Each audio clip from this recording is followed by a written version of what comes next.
Kuya Sam, maraming salamat po sa always pag-share ng blessings po. Huwag ka po sanang magsawang tumulong po sa amin.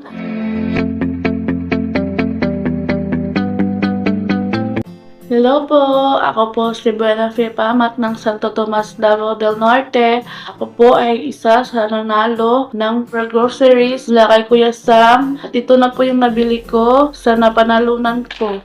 Kape, gatas, sabon, dilata, at ketchup. Kuya Sam, maraming salamat po sa always pag-share ng blessings po. Huwag ka po sanang magsawang tumulong po sa amin. Sa mga nanonood po dyan, legit lang po tayo kay Kuya Sam. Kasi dito kay Kuya Sam, basta may tiyaga, makaka-jackpot ka po talaga. At malay nyo po, baka kayo na rin po ang susunod na magka-commercial. Bye-bye po, Kuya. Salamat!